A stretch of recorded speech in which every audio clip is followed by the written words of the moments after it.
يا أيها الناس أنتم الفقراء إلى الله والله هو الغني الحميد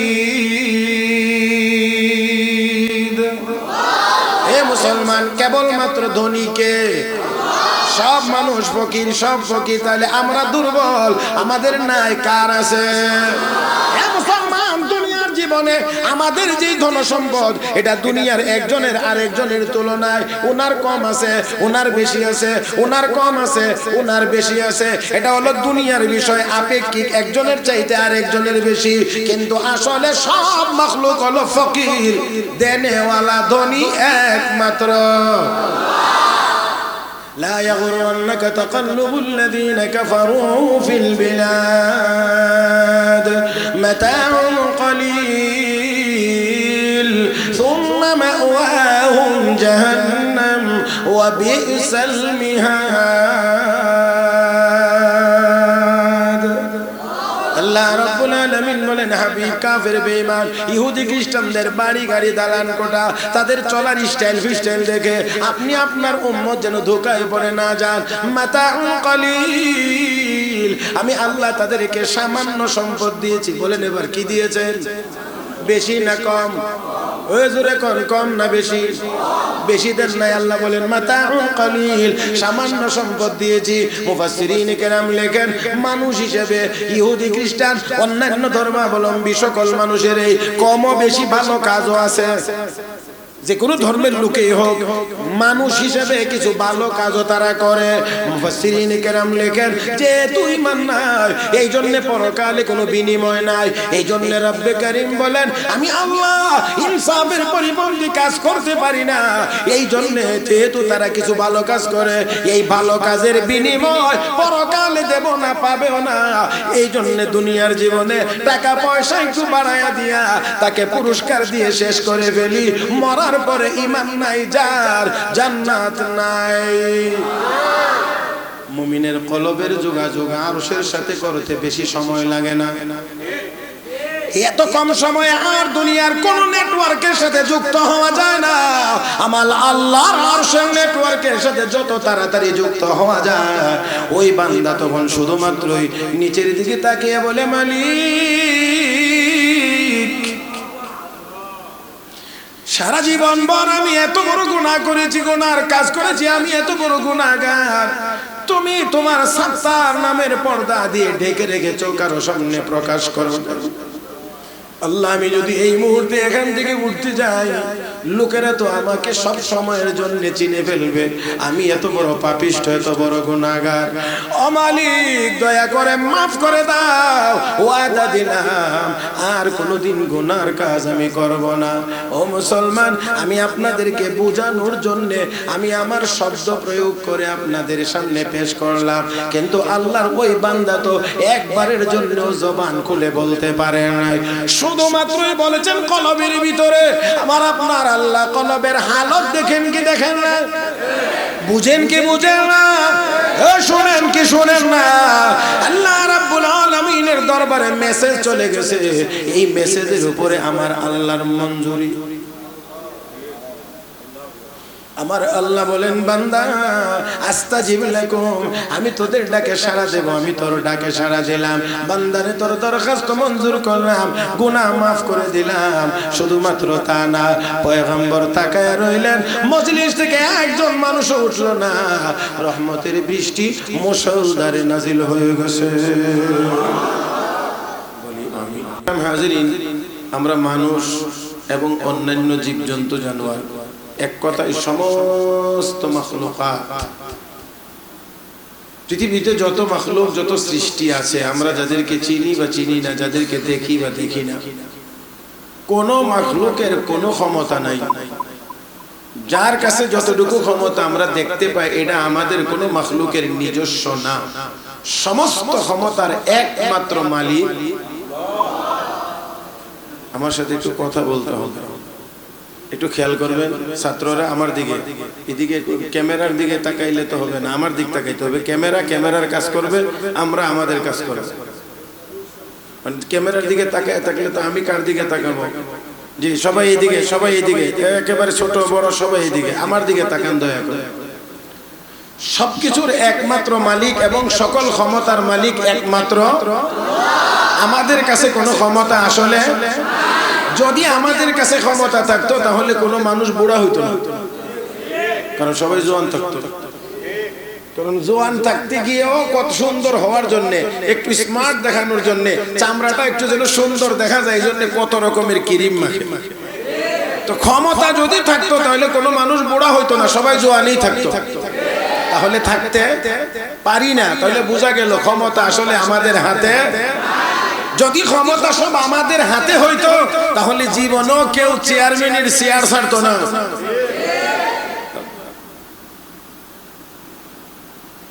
আমার কথা বুঝতে অসুবিধা হয় না তো?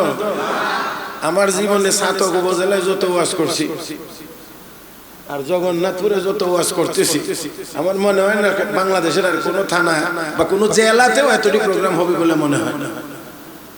তাহলে আমার কথা বুঝবার বাকি থাকার তো কথা না, তাহলে আমার সাথে একটু নড়াচড়াই থাকতে হবে ইনশাআল্লাহ। খুব ধৈর্য হারা হবে, এত লম্বা সময় কথা হবে না, কারণ যেখানে বসে আছেন খুব আরাম, খুব ঠান্ডা। হ্যাঁ না, একটু গরম লাগে? তাহলে আমি যে কথা বলবো আমার একটু কম লাগবে না আর একটু বেশি লাগবে? হ্যাঁ, তাহলে সবকিছু মিলাইয়া খুব লম্বা হবে না, তবে যতক্ষণ চলবে ততক্ষণ চলার মতোই চলতে হবে ইনশাআল্লাহ। আল্লাহ আমাদের সবাইকে তৌফিক দান করুন। আরো মহব্বতে বলি, তাহলে কোন ক্ষমতা আসলে আমাদের হাতে, সকল ক্ষমতার একমাত্র মালিক আন্নাল কুওয়াতা লিল্লাহি জামিআ, সকল ক্ষমতার একমাত্র মালিক হলেন। কেউ মানুক আর না মানুক, কেউ বুঝুক আর না বুঝুক, কেউ স্বীকার করুক আর না করুক, এটাই সত্য, এর বাহিরে কিছুই নেই। এই যে এখানে অনেকগুলো ফ্যান ঘুরতেছে, অনেকগুলো লাইট আছে, সবগুলো ফ্যান আর সবগুলো লাইটের জন্য আলাদা আলাদা করে সুইচ আছে। একটা সুইচ টিপ দিলে একটা ফ্যান ঘুরে, একটা সুইচ টিপ দিলে একটা লাইট জ্বলে, আরেকটা দিলে আরেকটা ঘুরে, আরেকটা জ্বলে। সবগুলো সুইচ মিলাইয়া আবার আরেকটা সুইচ আছে, এটারে জানি কি কয়, মেইন সুইচ। তো মেইন সুইচ অন, তাহলে এই লোকাল সুইচে টিপ দিলে ফ্যান ঘুরবে, লাইট জ্বলবে। যদি মেইন সুইচটা অফ করে দেওয়া হয়, সারা রাত এখানে টুসটুস করলেও একটা লাইটও জ্বলবে না, একটা ফ্যানও ঘুরবে না, তাহলে বুঝতে হবে মূল ক্ষমতা মেইন সুইচে। তো আমার আপনার কাছে যত ক্ষমতা আছে সবগুলো হলো লোকাল সুইচের মতো। মেইন সুইচ আমার আল্লাহর কুদরতি হাতে, যতক্ষণ অন করে রাখবে ততক্ষণ লোকাল সুইচ কাজ করবে, যখন অফ করে দিবে তখন ক্ষমতার চেয়ার থেকে টান দিয়ে নামায়া একেবারে ইন্ডিয়া পৌঁছায় আসবে। ক্ষমতা কার? বলেন মহব্বতের সাথে বলেন কার? নবীকে আল্লাহ শিখাইয়া দিয়েছেন, নবীকে আল্লাহ শিখাইয়া দিয়েছেন। হে নবী আপনি বলেন, হে নবী আপনি বলেন, তার মানে কথাটা কার? কথাটা আল্লাহ বলাইতেছেন নবীর জবান দিয়ে, হে নবী আপনি বলেন। কুল আল্লাহুম্মা মালিকাল মুলক তুতিল মুলকা মান তাশা ওয়া তানজিউল মুলকা মিম্মান তাশা وتعز من تشاء وتذل من تشاء بيدك الخير إنك على كل شيء قدير تولج الليل في النهار وتولج النهار في الليل وتخرج الحي من الميت وتخرج الميت من الحي وترزق من تشاء بغير حساب। আল্লাহ বলেন হে নবী আপনি বলুন আল্লাহুম্মা মালিকাল মুলক, হে রাজত্বের মালিক আল্লাহ। কে কে রাজত্বের মালিক? কে? তুতিল মুলকা মান তাশা, তুমি যাকে চাও দাও, ওয়া তানজিউল মুলকা মিম্মান তাশা, আবার যার কাছ থেকে চাও চিনিয়ে নিয়ে যাও, কেড়ে নিয়ে যাও। ওয়া তুইজ্জু মান তাশা, তুমি যাকে চাও ইজ্জত দান করো। ওয়া তুযিল্লু মান তাশা, আবার তুমি যাকে চাও অপমান করো। তাহলে ইজ্জত কে দেন? আবার সময় মতো যদি ইজ্জতের কদর না হয়, শুকরিয়া যদি না হয়, নম্রতা যদি না আসে, তাওয়াজু যদি না হয়, তাহলে আবার অপমান করে দেওয়ার ক্ষমতাও আমার আল্লাহ। আমার অন্য কথা আসলে বলা উদ্দেশ্য না, উদ্দেশ্য হলো যে আসলে আমাদের হাতে কিছুই নেই। আমি আমার হাত নাড়াচাড়া করছি, এটাও তো আল্লাহর দেওয়া ক্ষমতা বলে, ঠিক না? আমি আমার জবান নাড়ায় কথা বলছি, এটাও আমার ক্ষমতা বলে না, কার দেওয়া ক্ষমতা বলে? তাহলে আমরা আসলে কিছুই নাই, আমাদের হাতে কিছুই নাই, কিছুই নাই, কিছুই নাই, যা আছে সব কার দেওয়া? তাহলে এবারে আসেন, তাহলে আমাদের যেহেতু কিছুই নাই, আমরা যেহেতু কিছুই করতে পারবো না, তাহলে অবশ্যই কিছু যদি করাইতে হয় তাহলে মহাশক্তির সাথে আমাদের সম্পর্ক হওয়া লাগবে। একটু আওয়াজ করে বলবেন, সেই মহাশক্তিমান কে? যোগাযোগটা, সম্পর্কটা ওইখানে থাকতে হবে, ওইখানে রাখতে হবে। এই জন্য ওই মহাশক্তিওয়ালা, মহাকুদরতওয়ালা আমার আপনার রব, আমার আপনার আল্লাহ, তিনি বলেন, বান্দা তোর কাছে যেহেতু কিছু নাই, তোর যেহেতু কোনো ক্ষমতা নাই, তুই কিছুই করতে পারবে না। আমার যদি মেইন সুইচ অন না থাকে, আমি যদি না করে দেই, তাহলে তোর লোকাল সুইচ কোনো কাজ করবে না। সেই জন্য আমি তোদেরকে বলছি, উদউনি, আমাকে ডাক, যে কোনো সমস্যা আমাকে ডাক, আমার কাছে চা, তাহলে আমি দিলে বাধা দেওয়ার ক্ষমতা, জোরে কোন না, আমি দিলে বাধা দেওয়ার ক্ষমতা নাই, নাই, নাই, কাহারও নাই। বাধা দিয়ে রাখতে পারবে না, আটকাইতে পারবে না। আর আমি যদি আটকায় দেই, কেউ ছুটাইতেও।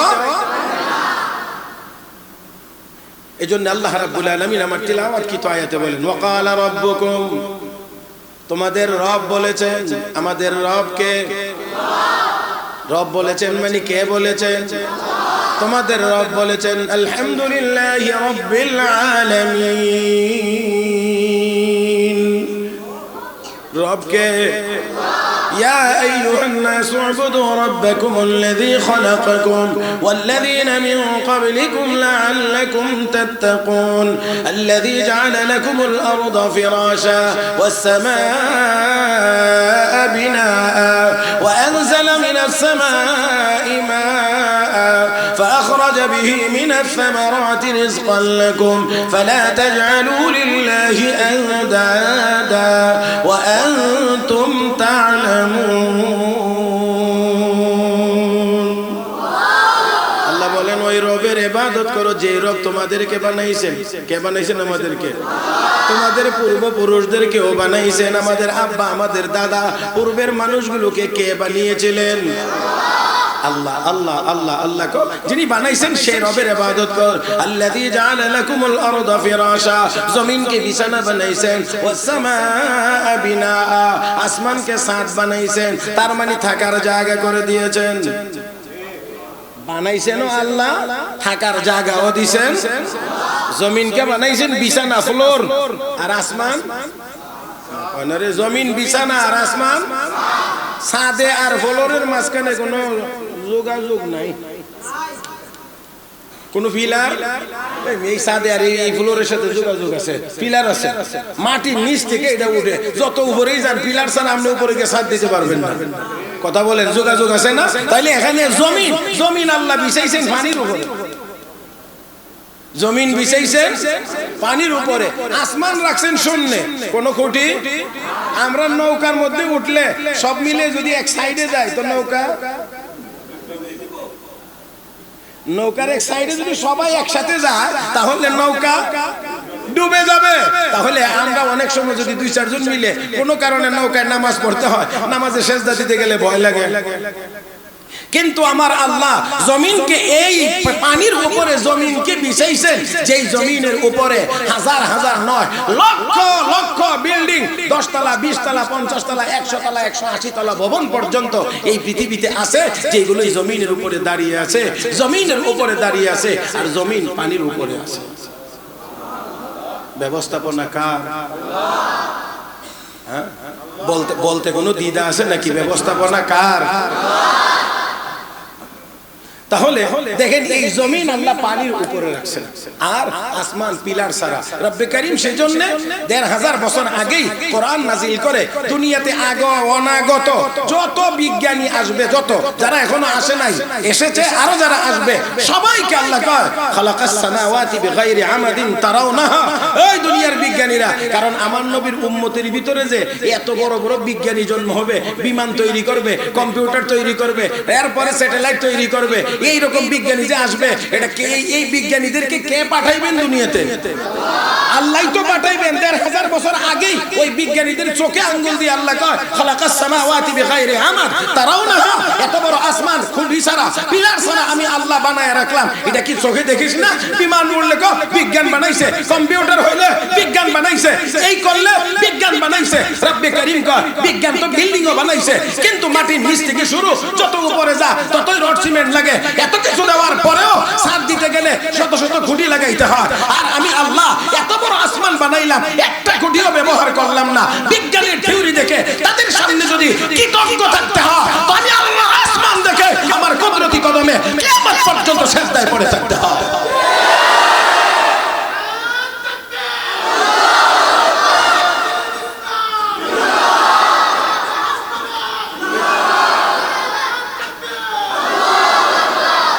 এই যে ছাত্ররা নারায়ে তাকবীর হইছে, পিছনে দেখবার মতো কিছু নাই, আওয়াজ শুনবা জবাব দেবা।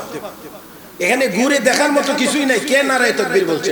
এখানে এই কাজ করার সময় নেই, একটা সেকেন্ড সময়ও নষ্ট করা যাবে না, কারণ আমি বয়ানের ভিতরে এই দিক থেকে যথেষ্ট কেয়ারফুল। সবার অবগতির জন্য বলছি, দোয়ার জন্য বলছি। বয়ানের ভিতরে আমি আধা কাপ চাও খাই না, আমি সময়টাকে সর্বোচ্চ কাজে লাগাইতে চাই। কাজেই একবার তাকবীর হবে, আর সবাই যদি মাথা ঘুরে ওই দিকে তাকানো হয়, তো এই মাথা ঘুরে আবার জায়গায় এসে মনোযোগ ঠিক হইতে হইতে আবার নতুন করে স্টার্ট করতে হবে। এটা করা যাবে না। আমি ছোট যারা ছাত্র তাদেরকে বলছি, একেবারেই সোজা আমার দিকে। আল্লাহ পাক সবাইকে তৌফিক দান করুন, আল্লাহ পাক সবাইকে তৌফিক দান করুন। তো বিজ্ঞানের আবিষ্কার দেখে যদি কয় বিজ্ঞান আমাদের উপরে, বিজ্ঞানের অনেক অবদান, বিজ্ঞান আমাদের উপরে এই করেছে ওই করেছে, তাহলে এই যদি হয়, তাহলে আমার আল্লাহর আসমান দেখে তো আমরা যে একবার সেজদায় করবো কিয়ামতের আগে তো মাথা উঠানোরই সুযোগ নেই।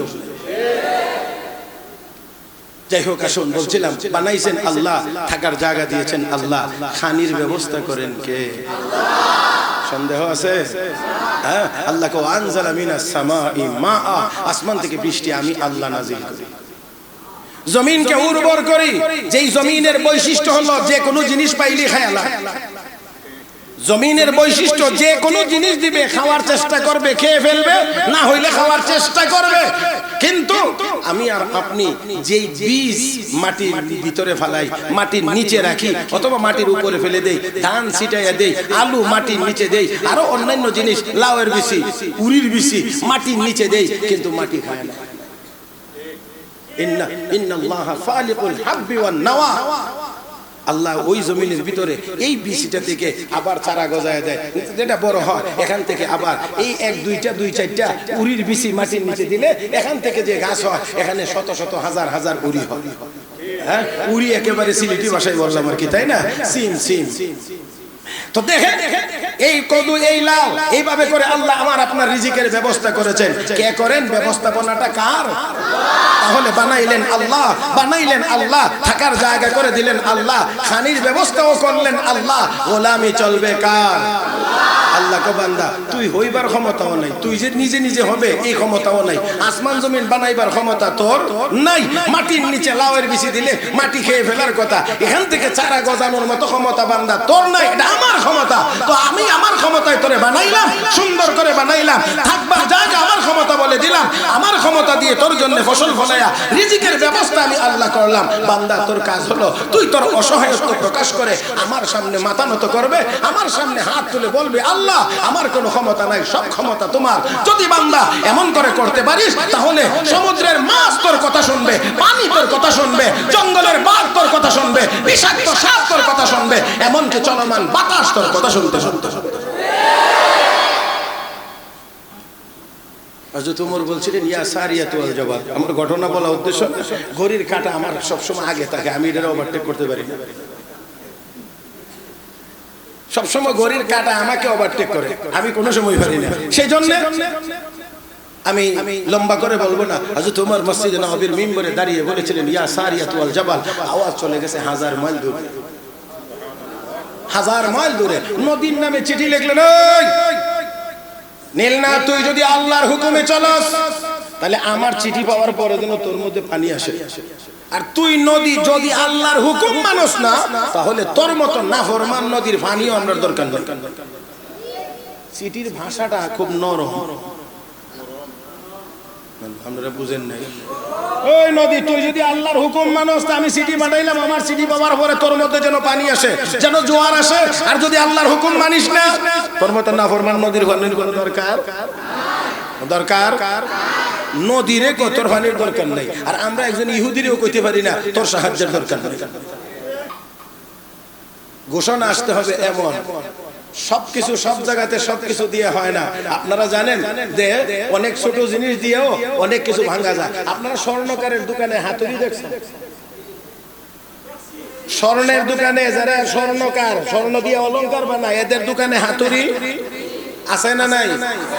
রাজমিস্ত্রির হাতেও হাতুড়ি আছে, দুটোটা এক। রাজমিস্ত্রির হাতের হাতুড়ি দিয়ে যদি স্বর্ণকারে অলংকার বানাইতে যায় তো খুঁজ যা স্বর্ণ। পক্ষান্তরে স্বর্ণকারের হাতুড়ি এনে যদি রাজমিস্ত্রি ইটের কোনা কানা ভাঙতে চায় তাহলে এটাও হবে না। তাহলে যেখানে একটা সেখানে মানায়, যখন একটা তখন মানায়। স্বর্ণের কাম করতে গেলে স্বর্ণের উপযোগী হাতুড়ি নিতে হবে, যখন ইটের কাম করবেন তখন ইটওয়ালা হাতুড়ি, সেই হাতুড়ি ব্যবহার করতে হবে। মুসলমান জ্বরের জন্য প্যারাসিটামল নাফা দিলে হয়, যদি পেটের ভিতরে টিউমার হয়, যেমন পেট কেটে অপারেশনের মাধ্যমে তাকে সুস্থ করে তুলতে হয়। আজকের দুনিয়াতে সবচেয়ে বড় জালিম ইসলাম আর মুসলমানের সবচেয়ে বড় দুশমন। এটা আমাদের জন্য টিউমারের মতো, প্রয়োজন হলে অপারেশন করে সুস্থ করতে হবে।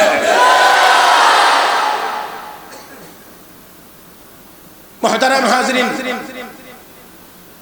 আমি আপনাদেরকে বলছিলাম যে সব ক্ষমতার একমাত্র মালিক আমাদের আসলে কিছুই নাই যে এটা আল্লাহ জানেন না। এত দেরি হইল কেন উত্তর দিতে? আমরা যে কোনো নাই এটা কি আল্লাহ জানেন না? এই জন্য রব বলেন, ওয়াকালা রাব্বুকুম, তোমাদের রব বলেন, উদউনি আস্তাজিব লাকুম, হে বান্দা বান্দি আমার কাছে চা, আমার কাছে চা, আমাকে ডাক, আমি তোর ডাকে সাড়া দেব। তোর প্রয়োজনের কথাগুলো আমাকে বল, আমি আল্লাহ প্রয়োজন পুরা করে দেব। আমি প্রয়োজন পুরা করতে সময়ও লাগে না, কাহারও দরকারও হয় না। কথা কয় না, কোনো মিটিং করা লাগে না, কারো পারমিশন নেওয়া লাগে না। আমি বললেই হয়, আমি ইচ্ছা করলেই হয়, মুখেও বলা লাগে না। আল্লাহ মুখে বলা লাগে না, আমাদেরকে বোঝানোর জন্য বলছেন, ইন্নামা আমরুহু ইযা আরাদা শাইআন আইয়াকুলা লাহু ফায়াকুনটা ফায়াকুন না। কুন আর ফায়াকুন তো এক জিনিসের না। এটাও তো অনেকে বুঝে না, মাশাআল্লাহ, সারা দেশে বস করে বেড়ায়। তো যাক, আল্লাহ যদি কোনো কিছু করতে চান তখন আল্লাহ বলেন কুন, হয়ে যাও। মুফাসসিরিন কেরাম লেখেন আসলে এটা আমাদেরকে বোঝানোর জন্য বলা হয়েছে যে আল্লাহ কিছু করতে চাইলে আল্লাহ শুধু বলেন হয়ে যাও। যেমন আমরা বলি এটা কর, এটা হইতে হবে, এটা আমরা যেমনি বুঝি বোঝানোর জন্য, না হইলে আল্লাহ কোনেরও মুখাপেক্ষী না। আল্লাহ কোন বলারও মুখাপেক্ষী না, আল্লাহ ইচ্ছা করলেই হয়ে যায়। এখানে বলার কোনো দরকার পড়ে না, বলাটা হলো আমাদেরকে বোঝানোর জন্য শুধুমাত্র। ও মুসলমান, তাহলে আল্লাহ রাব্বুল আলামিন সাহায্য করলে, আল্লাহর কাছে চাইলে আল্লাহ দিতে কারো পরামর্শও লাগে না, কাউকে বলতেও হয় না, আল্লাহ ইচ্ছা করলেই। আল্লাহ বলেন আমাকে ডাকো। দোয়া শব্দের অর্থ কি? ডাকা, আহ্বান করা।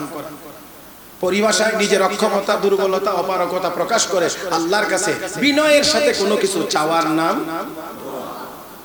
নিজের অক্ষমতা প্রকাশ করতে হবে, দুর্বলতার কথা স্বীকার করতে হবে, আমি পারি না এটা বলতে হবে, আল্লাহর কাছে বিনয়ের সাথে চাইতে হবে। চাওয়ার ভিতরেও আবার মনোযোগ সহকারে চাইতে হবে। আল্লাহ মনে চাইলে দেও, না চাইলে এরকম না, এরকম না। বুখারী শরীফে এরকম একটা লিয়াজিমিল মাসআলা, মানে আল্লাহর কাছে চাইলে চাওয়াটা পাকাপোক্তভাবে চাইতে হবে, কারণ আল্লাহকে বাধ্য করার মতো ক্ষমতা কাহারও নাই। আল্লাহর ইচ্ছা হইলেই দেবে, না হইলে কেউ দিতে করাইতে পারবে না। কাজেই আপনি বলতে হবে যে আল্লাহ আমার প্রয়োজন, তুমি প্রয়োজনটা দয়া করে পুরা করে দাও। এখানে অন্য আর কোনো কিছুর সুযোগ নাই। নিজের অক্ষমতার অপারগতা প্রকাশ করে বান্দা যখন আল্লাহর কাছে চায়, আল্লাহকে বান্দা তুই দুর্বল ঠিক আছিস, কিন্তু কানেকশনটা তো লাগাইয়া দিছ আমি সবলের সাথে, নে তোর কাজটা আমি করে দেব। কে করে দেন? নদী কি হযরত উমরের না হযরত উমরের বাপে? কয় না রে, নদীটা কি আসলে হযরত উমরের না উমরের বাপের? আল্লাহ তো হযরত উমর দি কয় এই আমার সিটি পাওয়ার পরে যদি তোর মধ্যে জোয়ার আসে, আল্লাহর হুকুম মানলে আসবে, আর যদি তুই আল্লাহর হুকুম মানিস না, তোর মতো নাফরমান নদীর কোনো পানির কোনো দরকার। হযরত উমর এই চিঠি লিখছেন, আরশে আজিমের মালিক, ওই নদী এটা উমরের জবান না, এটা আমি আল্লাহর কুদরতি জবান। উলামায়ে কেরাম এখানে আছেন, বুখারী শরীফের হাদিসে আছে বান্দা যখন নফল আমল করতে থাকে তখন আল্লাহ তাকে মহব্বত করতে থাকেন, মহব্বতের পরিমাণ বাড়তে থাকে, বাড়তে বাড়তে বাড়তে বাড়তে এক পর্যায়ে আল্লাহ কো বান্দা এখন আর তোর হাত তোর হাত না, এটা আমি আল্লাহর কুদরতি হাত, তোর জবান না, এটা আমি আল্লাহর কুদরতি জবান, তোর কদম এটা তোর কদম না, এটা আমি আল্লাহর কুদরতি কদম। এই জন্য আমরা লক্ষ্য করলে দেখতে পাইবো জালালউদ্দিন সুয়ুতী রাহমাতুল্লাহি আলাইহি কাইলুলার সময় জোহরের নামাজের পরে একটু আরাম করবেন, এমন সময়ে তার খাস খাদেম মুহাম্মদ ইবনে আলী হাব্বা তাকে ডাকলেন, ডেকে কইরে মুহাম্মদ তোর কি মনে চায় রে এই মুহূর্তে কাবা ঘরের সামনে গিয়ে একটু নামাজ পড়তে? সুবহানাল্লাহ, তোর কাবা ঘরের সামনে গিয়ে নামাজ পড়তে হযরত কোন কি? অবশ্যই মনে চায়। আপনাদেরকে জিজ্ঞেস করি কাবা ঘরের সামনে গিয়ে একটু নামাজ পড়তে মনে চায়? সবার চায় না, না এইজন্য সবাই বলে আহা ওইখানে গেলে ওইখানের অনুভূতি এটা এখানে বোঝানো সম্ভব না।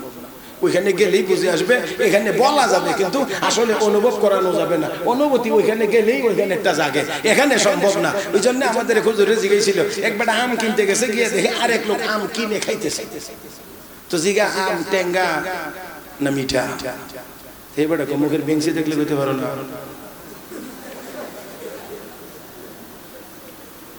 আমার মুখের বেঞ্চি দেখলে বলতে পারো না আম টেঙ্গা না মিঠা? এটা যেমন বোঝা ওই খায়া বুঝতে হয়, তো ঠিক তেমনি ভাবে কাবা ঘরের সামনে গেলে কি মজা এটা গিয়েই বুঝতে হয়। এটা বাংলাদেশ থেকে কাবা চত্বরের জিনিস, মাতাফে বসার মজা, কাবা দেখার মজা, এটা এখান থেকে বোঝানো যায়। মুহাম্মদ ইবনে আলী হাব্বা ওই এখন এই মুহূর্তে তোর মনে চায় কাবা ঘরের সামনে গিয়ে নামাজ পড়তে? জি হযরত মনে চায়। কওজু করে রেডি হও। আমি রেডি হইলাম।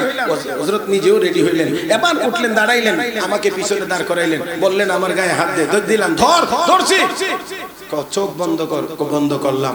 আমি আবার নির্দেশ না দেওয়া পর্যন্ত চোখ খুলতে পারবে না। ঠিক আছে খুলতে পারবো না, খুললাম না। তিনি বলেন 14টা কদম দেওয়ার পরে বললেন চোখ খোল। খোলার পরে দেখলাম উস্তাদ শাগরিদ দুজন কাবার সামনে হাজির হয়ে গেছে।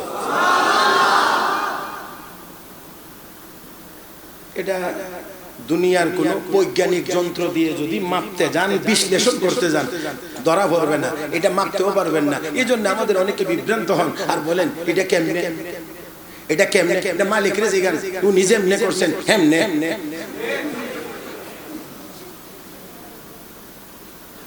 সবকিছুর কেমনে হয় না। আমি হুজুরের চোখ দেখতেছি, হুজুরের চোখ দেখতেছি, আমি যে দেখতেছি আমার দেখা তো ঠিক আছে দেখতেছি, কিন্তু একজন চক্ষু বিশেষজ্ঞ উনি যদি চোখের দিকে তাকান তাহলে উনার দেখা আর আমার দেখা জীবনেও এক হবে না। নাকি এটাও বুঝাইতে পারলাম না?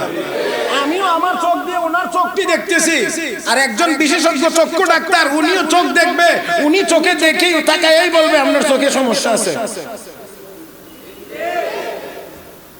যদি থাকে।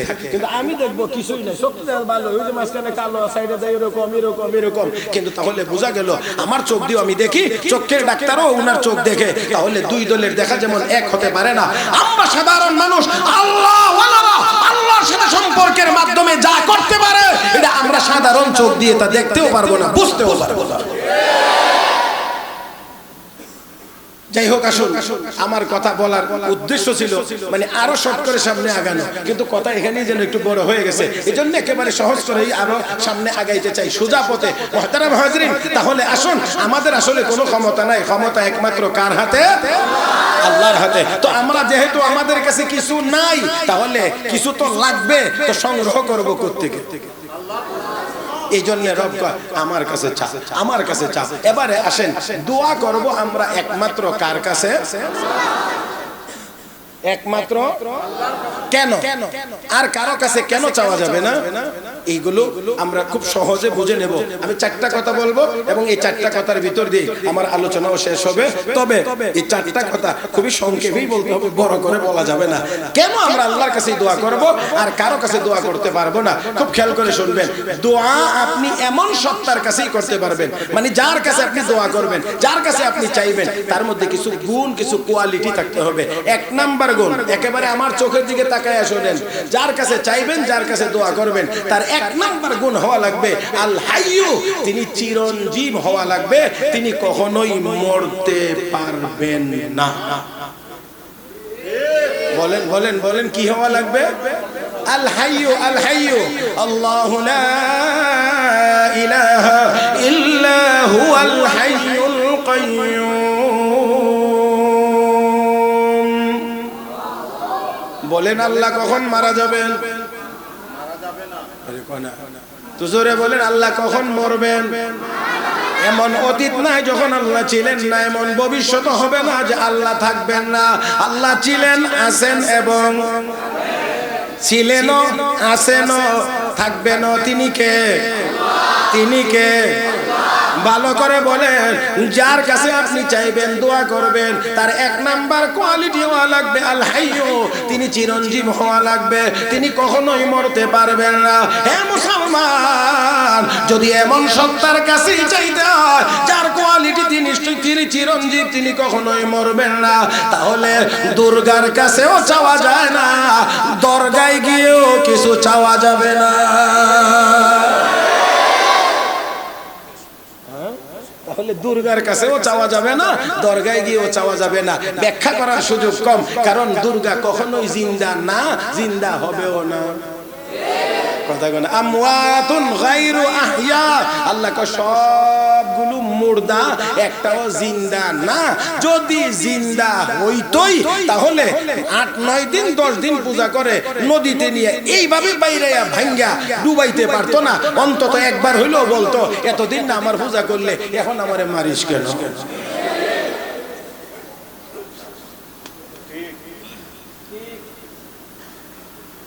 তাহলে সবল না দুর্বল? সবল না দুর্বল?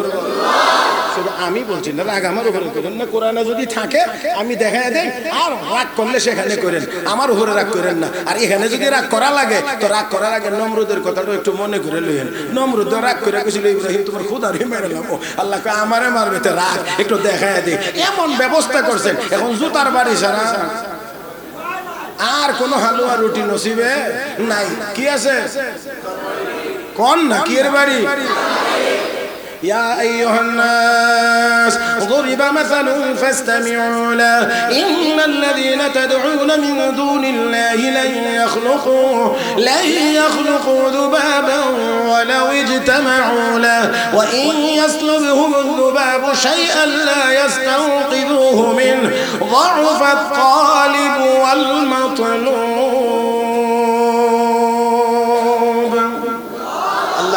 আমাকে বাদ দিয়ে যত দেবদেবীর পূজা করা হয় সবগুলোকে যদি বলা হয় একটা মাসি বানাও, মাসি বানাইতে পারবে না, কখনোই পারবে না। যদি বলা হয় মাসি তোমার সামনের খাবারটা যে হাইজেক করে নিয়ে যেতে গেছে, বুঝেন না? পূজারীরা মূর্তির সামনে নিয়ে খাবার দেয়, এটা কি মাসি খা? তো এতগুলো হাত থাকার পরেও একবার একটু সরাইতে পারে না, আমার খানি খাস কেন? আল্লাহ কা যাউফাত তালিব, যারা পূজারী এরাও দুর্বল, ওয়াল মাতলুব, যার কাছে চাওয়া হয়, যার পূজা করা হয় সেও দুর্বল। আল্লাহ শুধু বলেন নাই মূর্তি দুর্বল, মূর্তি পূজারী যারা তারাও দুর্বল। আমার আল্লাহ হইছে না? আমার আপনার আল্লাহ এ মিয়া দুনিয়ার জীবনে মালিক যদি সব হলো মালিকের কর্মচারীরা পাওয়ার বেশি হয়। বাবারে বাবা, বড় মহাজনের ঘরে যদি কেউ চাকরি করে হেও বাজারে হাঁটে একটু।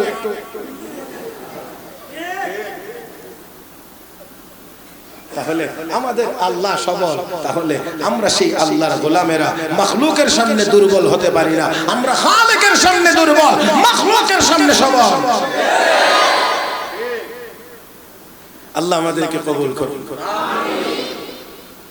আল্লাহ কয় হেরাও দুর্বল, হেডাও দুর্বল।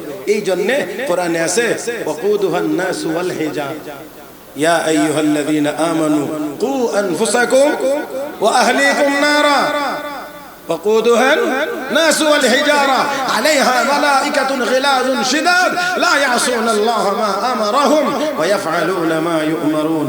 আল্লাহ কয় এই জাহান্নামের লাকড়ি হবে মানুষ আর ওয়াকুদুহা الناس ওয়াল মানুষ আর, তো মানুষ না গুনাহ করছে, নামাজ পড়ছে না, রোজা রাখছে না, বিভিন্ন খারাপ কাজ করছে, পাথরের কি দোষ? পাথর জাহান্নামে হবে। কি কোনো পাথরের কোনো দোষ আছে নি? পাথর তো কোনো দোষ নাই, পাথরের কি অপরাধ, সে কেন জাহান্নামে যাবে? মুফাসসিরিনে কেরাম এক জবাব দিয়েছেন এই বলে যে পাথর দিয়েই মূর্তি বানায়, পাথর খোদাই করে মূর্তি বানায়া এই মূর্তির সামনে গিয়ে মাথা নত করে। আল্লাহ কিয়ামতের দিন এই পূজারীদের সামনে এই পাথরগুলোকে জাহান্নামে নিক্ষেপ করে করে এই পূজারীদেরকে বলবেন তোরার খোদা ওই দুজখে যা, তোরার খোদা ওই, তোরা কই যাইবে? গাড়ি ঠিক করে নাও। হ্যাঁ, যেই খোদার পূজা করতে সেই খোদাই কোথায় যায়? জাহান্নামে যায়, জাহান্নামে যায়। কাজেই তোদের অবস্থা কি হবে, তোদের অবস্থা কি হবে এটা বোঝানোর জন্য, দেখানোর জন্য আল্লাহ পাথরগুলোকে জাহান্নামে নিক্ষেপ করবে, যাতে করে ওই পূজারীরা বুঝতে পারে হায় হায় যেই খোদার সামনে গিয়ে মাথা নত করলাম স্বয়ং খোদাই তো দুজখে যায়, বাঁচাইবে কে?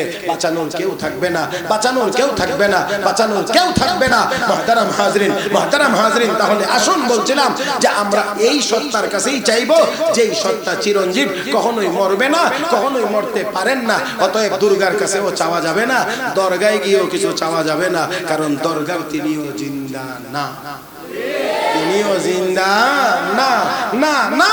তাহলে দরগায়ও চাওয়া যাবে না, দুর্গায়ও চাওয়া যাবে না, চাইতে হবে একমাত্র একমাত্র আল্লাহর কাছে, আল্লাহর কাছে, আল্লাহর কাছে। আল্লাহ তাই বলেন ওয়াকাল রাব্বুকুম উদউনি, আমাকে ডাক, আর আমাকে ডাকলে আমি তোর ডাকে কি করব? সাড়া দেব। মুহতারাম হাজরিন, তাহলে এক নাম্বার ওই সত্তার কাছে চাইবো যেই সত্তার মধ্যে প্রথম গুণ আছে, তিনি চিরঞ্জীব। তিনি কে? তিনি কে? এক। দুই নাম্বার হলো শুধু চিরঞ্জীব হইলেই হবে না, যার কাছে চাইবো তাকে ধনী হওয়া লাগবে, কারণ দিবার মতো ক্ষমতা যদি না থাকে তো ছায়া লাভ কি? হ্যাঁ, দেওয়ার মতো ক্ষমতাই যদি ওনার না থাকে তাহলে চায়া লাভ কি হবে?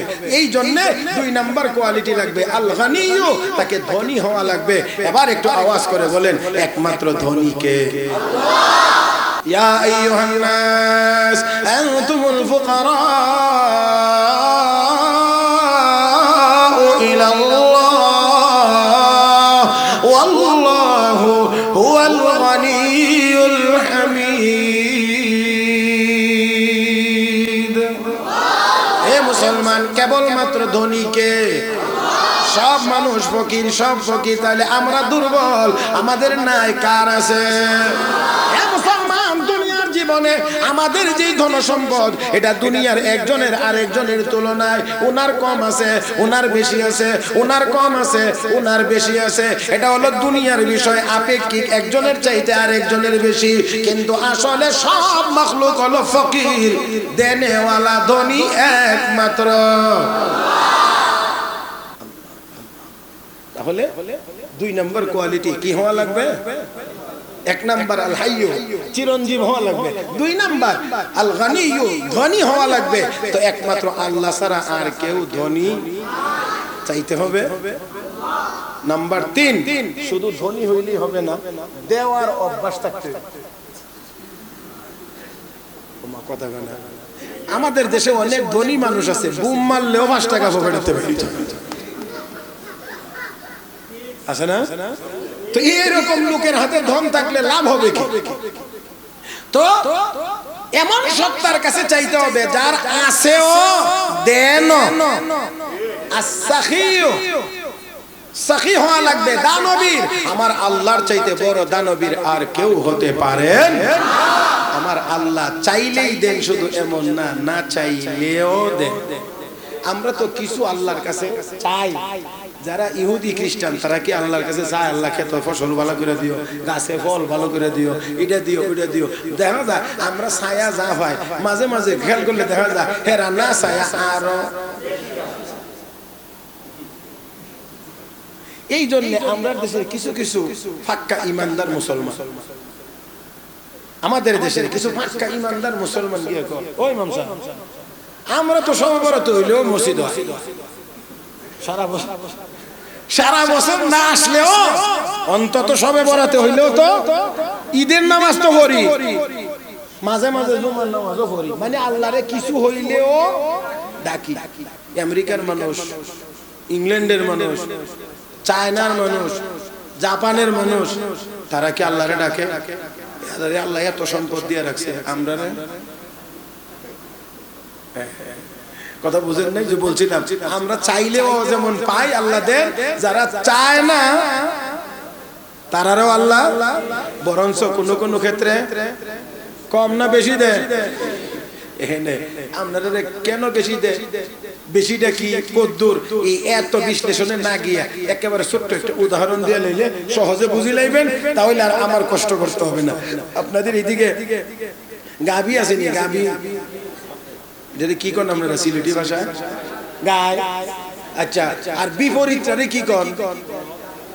বলো তো অপারেশনের পরে কন। অপারেশনের পরে গিয়া বলো তো, এর আগে বলত না, এর আগে কটে হ্যাঁ বিশাল সার খুব কম কোন আপনারা, আপনারা দেখা কোন বিশাল কোন, মাঝে মাঝে বিশালের লড়াই লাগান। জি মুহতারাম হাজিরিন, তো এক লোক এই সার, এটা তো হলো আমাদের জাতীয় ভাষা, মানে সারা দেশে চলে। আর আপনারা যেটা বলছেন দেখা বা বিশাল, এটা এই নামে বহু নাম আছে। সিলেটে এটার নাম দেখা, আমরা ব্রাহ্মণবাড়িয়া কিছু অঞ্চলে এটার দেখা, আপনারা এটার কোন বিশাল। ব্রাহ্মণবাড়িয়ার পরে কুমিল্লার দিকে গেলে এটার নাম বেরেশ, চট্টগ্রাম গেলে এটার নাম বিরিশ।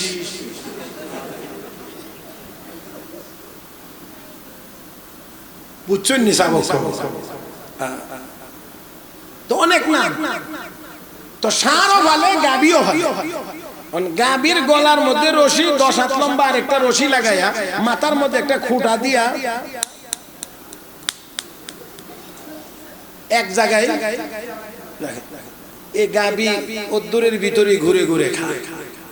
আর ষাঁড় যেটা, এটার গলার মধ্যে কোনো রশি ফ্রি, বুঝছেন না? একেবারে ফ্রি ছেড়ে দিচ্ছে। তো সারা মাঠের যেখানে ভালো ভালোটা আছে, উন্নত মানের খাবার আছে, এটা খাইয়া অল্প দিনেই ষাঁড় খুব তাজা হয়েছে। আর গাবি তো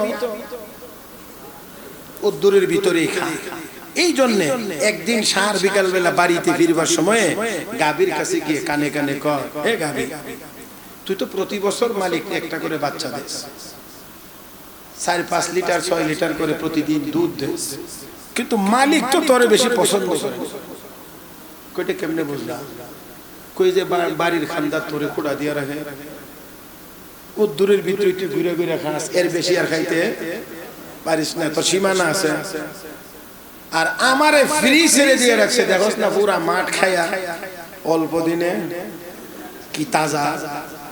এখন গাবি আস্তে করে, মহিলা তো দুর্বল, আস্তে করে উত্তর দে, এত বেশি বুঝছো ওখানে মালিকে আসলে আমারই বেশি পছন্দ করে, বেশি মহব্বত করে, বেশি ভালোবাসে। কেমনে? বেশি ভালোবাসে বলেই আমাকে হাওইরা ছাড়ছে না, এমন একটা জায়গার মধ্যে রাখছে যেখান থেকে মালিক চাইলে জানালার ফাঁক দিয়ে তাকায় তাকায় আমারে দেখতে পারে। আরে জানি না আর কেমনে কইলে আপনারা বুঝবেন। ইহুদি খ্রিস্টান দুনিয়ার সব কাফের বেঈমানদের জন্য সব ওপেন, কারণ এদের হালাল হারামের কোনো বিধান। এই জন্য সারা মাঠ চষে বেড়া, যেখানে মনে চায় এখানেই মুখ লাগা। এটা কোনো মানুষের জীবন যাপন না, গরুর জীবন। আর আল্লাহ ইমানদারদেরকে কয় তুই ফিরি চলতে পারবে না, তোর ক্ষেত্রে আমার কিছু বিধি নিষেধ আছে, খোটা আছে। তুই মসজিদে যা, এখানে গিয়ে নামাজ পড়বে, মাঠে ময়দানে আমার সীমানার ভিতরে থেকে কামাই রোজগার করবে। আমি আল্লাহ যেন তোরে মাঝে মাঝে রহমতের দৃষ্টিতে তাকাইলে মসজিদের ভিতরে দেখতে পারি। তো আমারে মালিক বেশি পছন্দ করে, এই জন্য আমারে বেশি দূর যাইতে দেয় না। আর আমারে অনেক দিন রাখবে, আমি মালিকের খেদমত করব। আর তোমারে অল্প দিনের খাওয়ায় আছে, তাজা বানাইতে আছে, এটার খবর বেশি সুবিধা না বলে কি সামনের সামনের নাম কুরবানির সাথ। এতক্ষণ আমি আমার মতো করে বলছি, এবার আল্লাহর ভাষায় শুনেন। لا يغرنك تقلب الذين كفروا في البلاد متاع قليل ثم مأواهم جهنم وبئس المهاد আল্লাহ রাব্বুল আলামিন বলেন, হাবিব কাফের বেঈমান ইহুদি খ্রিস্টানদের বাড়ি গাড়ি দালান কোঠা, তাদের চলার স্টাইল ফিস্টাইল দেখে আপনি আপনার উম্মত যেন ধোঁকায় পড়ে না যান। মাতাউন কলিল, আমি আল্লাহ তাদেরকে সামান্য সম্পদ দিয়েছি। বলেন এবার কি দিয়েছেন? বেশি না কম? ওই জোরে কোন কম না বেশি? বেশি দেন নাই। আল্লাহ বলেন মাতাউন কলিল, সামান্য সম্পদ দিয়েছি। মুফাসসিরিন কেরাম লেখেন, মানুষ হিসেবে ইহুদি খ্রিস্টান অন্যান্য ধর্মাবলম্বী সকল মানুষের এই কম বেশি ভালো কাজও আছে। যে কোনো ধর্মের লোকেই হোক, মানুষ হিসেবে কিছু ভালো কাজও তারা করে। মুফাসসিরিন কেরাম লেখেন যে তুই ঈমান নাই, এই জন্য পরকালে কোনো বিনিময় নাই। এই জন্য রব্বে কারীম বলেন, আমি আল্লাহ ইনসাফের পরিপন্থী কাজ করতে পারি না। এই জন্য যেহেতু তারা কিছু ভালো কাজ করে, এই ভালো কাজের বিনিময় পরকালে দেব না, পাবেও না। এই জন্য দুনিয়ার জীবনে টাকা পয়সা একটু বাড়ায়া দিয়া তাকে পুরস্কার দিয়ে শেষ করে ফেলি। মরার পরে ঈমান নাই যার, জান্নাত নাই।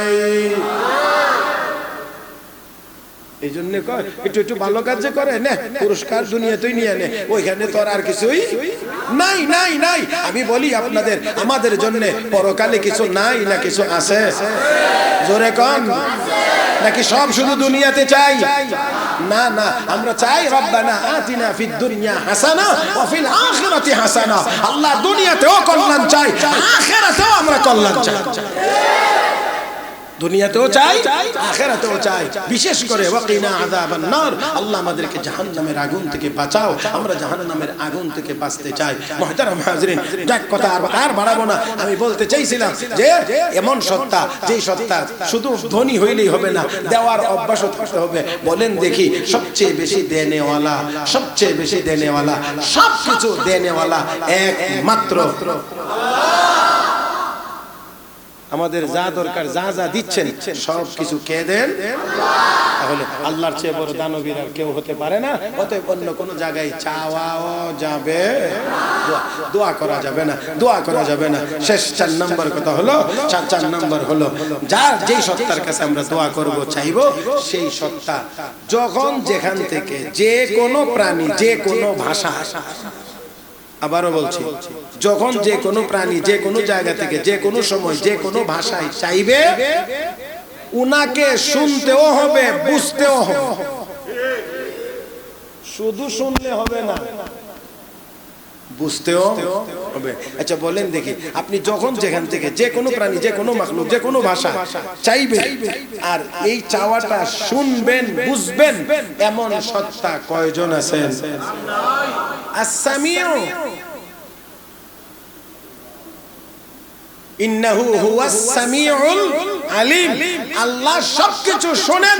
তাহলে আপনি যত নীরবে দোয়া করতে পারেন, সেটাও আমার আল্লাহ শুনেন। এমনকি মুখে যদি উচ্চারণ নাও করেন, সেটাও আমার আল্লাহ শুনেন এবং বুঝেন।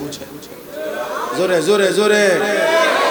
মনে মনে মনে মনে মনে মনে নিঃশব্দে মুসা আলাইহিস সালাম মাঠে গেছেন, বৃষ্টি হয় না, দোয়া করার জন্য নামাজ পড়লেন, দোয়া শুরু করলেন। আল্লাহ কয় মুসা, মাঠে এমন এক পাপিষ্ট আছে, এ যতক্ষণ আমিন আমিন কইতে থাকবো এতক্ষণ পর্যন্ত তোমার দোয়া কবুল হবে।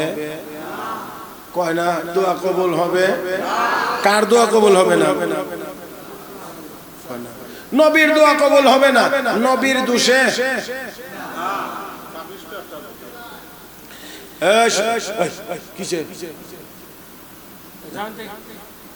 কিরে কার ডাকছে? তোরে নি যা, তুইও নাহলে আবার আইব।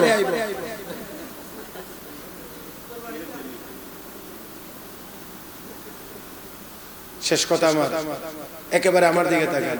নবীর দোয়া কবুল হবে না, নবীর দোষে না উম্মতের দোষে? কথা কয় না, নবীর দোষে না উম্মতের দোষে? তাহলে নবীর দোয়া কবুল হয় না কেন? আল্লাহ কয় এনো পাপী আছে, এই পাপী যতক্ষণ তোমার দোয়ার সাথে আমিন আমিন আমিন আমিন বলবে ততক্ষণ তুমি পয়গম্বরের দোয়াও কবুল হবে না। আমাদের দেশেও কিছু পাপিষ্ট আছে, গিয়ে ইমাম সাহেব ইমাম সাহেব কি দোয়া করেন আপনারা, দোয়া কবুল না। বুঝেন নাই? বুঝাইতে চাই কি ইমাম সাহেবের দোয়ার মধ্যে ভুল আছে, নাহলে দোয়ার মধ্যে ভেজাল আছে, নাহলে ইমাম সাহেবের দোষ আছে, এই জন্য দোয়া কবুল হয় না। তো নবীর তো কোনো দোষ নাই, নবীর দোয়া কবুল হয় না কেন? তাহলে উম্মতের বদামলের কারণে নবীর দোয়া কবুল হয় না। তোমার মতো সুদখোর আর ঘুষখোরের আমিন আমিন বলার কারণে ইমামের দোয়া কবুল হয় না।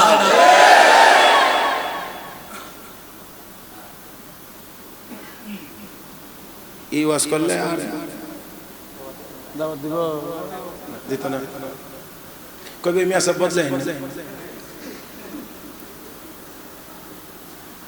মুসা আলাইহিস সালাতু ওয়াস সালাম ঘোষণা দিলেন। মুসা আলাইহিস সালামের মেজাজ খুব নরম, গরম আবার ভুল বুঝছেন না।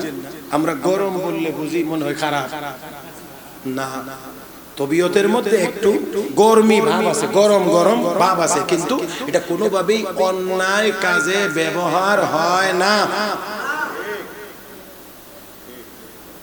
তো দেখেন মুসা আলাইহিস সালাতু ওয়াস সালাম গরম মেজাজে হাত ছেড়ে দিয়েছেন, দোয়া ছেড়ে দিই। পাপী কে আছো? তোমার আমিন আমিন বলার কারণে, তোমার পাপের কারণে দোয়া কবুল হচ্ছে না, ওঠো। হাসবেন না, একটু চিন্তা করেন কিছুক্ষণের জন্য। আমার আপনার মধ্যে যেই পাপগুলো আছে, যদি এই মজলিসে এমন একটা ঘোষণা দেওয়া হয় এইরকম পাপী কে আছেন উঠেন, তখন টের হওয়া যাবে যে ওই লোকটার অবস্থা কেমন গেছিল। এখন যদি উঠে যায় তাহলে সবাই এমনি এমনি চাইব না, আর বলবে হে ওই, এর কারণেই দোয়া এতক্ষণ কবুল হইছে না। দেখেন এখন এই লোকটা কি করবে? মুসা নবী বলছেন কে আছো উঠো। এখন যেহেতু বলছেন, কারণ নাম বলেন নাই, কিছুক্ষণ পরে নামও তো বলে দিতে পারে। যদি না উঠে কিছুক্ষণ পরে, যেহেতু আছে জানতে পারছেন, তো একটু পরে তো নামও জানতে পারবে। এখন কি করবে? নিজে হাত তুলে দোয়া করার সুযোগ নাই, ইমাম সাহেবের আইনাও দোয়া করার কোনো সুযোগ নাই। তাহলে এখন কি করবে? শুধু মাথাটা একটু নিচে, চোখের পানি ছেড়ে দিয়ে কলবের যোগাযোগটা মালিকের আরশের সাথে লাগায় দিয়েছে। আর একটু জোরে কর না আল্লাহু আকবার। মুমিনের কলবের যোগাযোগ আরশের সাথে করতে বেশি সময় লাগে না। এত কম সময়ে আর দুনিয়ার কোন নেটওয়ার্কের সাথে যুক্ত হওয়া যায় না। আমার আল্লাহর আরশের নেটওয়ার্কের সাথে যত তাড়াতাড়ি যুক্ত হওয়া যায়, ওই বান্দা তখন শুধুমাত্রই নিচের দিকে তাকিয়ে বলে মালিক, সারা জীবন ভর আমি এত বড় গুনাহ করেছি, গুনার কাজ করেছি, আমি এত বড় গুনাহগার, তুমি তোমার সাত্তার নামের পর্দা দিয়ে ঢেকে রেখেছো, কারো সামনে প্রকাশ করো। আল্লাহ, আমি যদি এই মুহূর্তে এখান থেকে উঠতে যাই, লোকেরা তো আমাকে সব সময়ের জন্য চিনে ফেলবে, আমি এত বড় পাপিষ্ঠ, এত বড় গুনাহগার। ও মালিক, দয়া করে মাফ করে দাও, ওয়াদা দিলাম আর কোনোদিন গুনার কাজ আমি করব না। ও মুসলমান, আমি আপনাদেরকে বোঝানোর জন্য আমি আমার শব্দ প্রয়োগ করে আপনাদের সামনে পেশ করলাম, কিন্তু আল্লাহর ওই বান্দা তো একবারের জন্য জবান খুলে বলতে পারে নাই। শুধুমাত্রই বলেছেন কলবের ভিতরে। আমার আপনার আল্লাহ কলবের হালত দেখেন কি দেখেন না, বুঝেন কি বুঝেন না, শুনেন কি শুনেন না। আল্লাহ রাব্বুল আলামিনের দরবারে মেসেজ চলে গেছে, এই মেসেজের উপরে আমার আল্লাহর মঞ্জুরি। আমার আল্লাহ বলেন বান্দা আস্তাজিব লাকুম, আমি তোদের ডাকে সাড়া দেব, আমি তোর ডাকে সাড়া দিলাম। বান্দারে তোর দরখাস্ত মঞ্জুর করলাম, গুনাহ মাফ করে দিলাম। শুধুমাত্র তা না, পয়গম্বর তাকায় রইলেন, মজলিস থেকে একজন মানুষও উঠলো না। রহমতের বৃষ্টি মুষলধারে নাজিল হয়ে গেছে। তাহলে সে তো হাতও তুলে নাই, জবান দিয়ে উচ্চারণ করেও কোনো কথা বলেন নাই, মনে মনে শুধু দোয়া করেছেন। এই দোয়াও আল্লাহ শুনেন, আল্লাহ হলেন সামি। তাহলে এমন সত্তার কাছেই চাইতে হবে, দোয়া করতে হবে। মুহতারাম হাজিরিন, চারটা বললাম, এই চারটা কোয়ালিটি একমাত্র কার মধ্যে আছে? মহব্বতের আওয়াজে বলেন কার মধ্যে? তাহলে চাইতে হবে কার কাছে? রব বলেন উদউনি আস্তাজিব লাকুম, আমার কাছে চাও, আমি তোমার ডাকে সাড়া দেব, আমি তোমার চাহিদা পূরণ করব। আর যারা অহংকার বশত আমার কাছে চায় না, সায়াদখুলুনা জাহান্নামা দাখিরিন, অপমানিত হয়ে জাহান্নামের আগুনে প্রবেশ করবে। একেবারে শেষ কথা বলছি, সাইয়েদনা হযরত ইউনূস আলাইহিস সালাম মাছের পেটের ভিতরে ছিলেন। কোথায়? মাছের পেটের ভিতরে। এখানে চাইলেও ইমাম সাহেব গিয়া ওই মাছের পেটের ভিতরে কোনো উপকার করতে পারবে না, কোনো বিজ্ঞানীও করতে পারবে না, কেউ পারবে না। মাছের পেটের ভিতরে ইউনূস নবীকে মাছ নিয়ে ঘোরাফেরা করে, পয়গম্বরের কানে আওয়াজ আসছে, গুনগুন শব্দ শোনা যায়। আল্লাহ কিসের আওয়াজ? আওয়াজ দিয়ে শুনতে পায় গুনগুন। আল্লাহ কয় আমার সৃষ্টি জগৎ সমুদ্রের তলদেশে আমার দরবারে যে কান্নাকাটি করতেছে, দোয়া মুনাজাত করতেছে, এই আওয়াজটা তুমি শুনছো। ফানাদা ফিজ জুলুমাত, পয়গম্বর তিনটি অন্ধকারের ভিতর থেকে ডাক দিলেন, লা ইলাহা ইল্লা আনতা সুবহানাক, আল্লাহ তুমি ছাড়া আর কোনো মাবুদ নাই।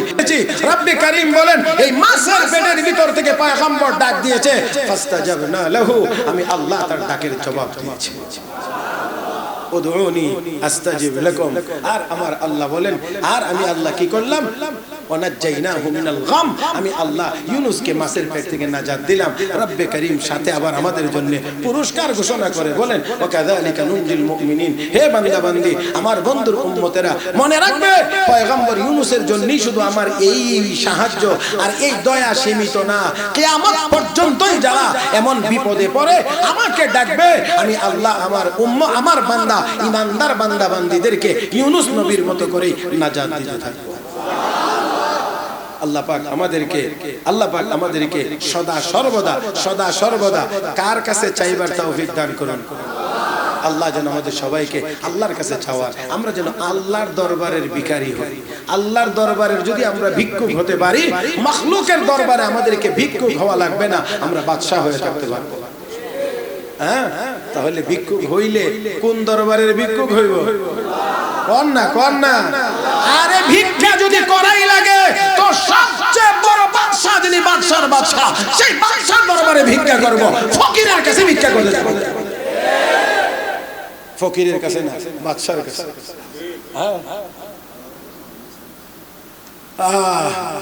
ইয়াম যে আবার এই শেষ সময় আইসা মানে ব্রেক করার পরে কইবেন, এটা আমি মনে হয় কিছু টের হচ্ছে। মুহতারাম হাজিরিন, যাই হোক, আমি আর আসলে আমি চাইছিলাম 9টায় শেষ করতে, বয়ানই লম্বা করে লেছিলাম এই জন্য যে এটা আর কোনো কিছু আমার কাজ নাই। তারপরও মাদ্রাসার জন্য দয়া করে কেউ এখন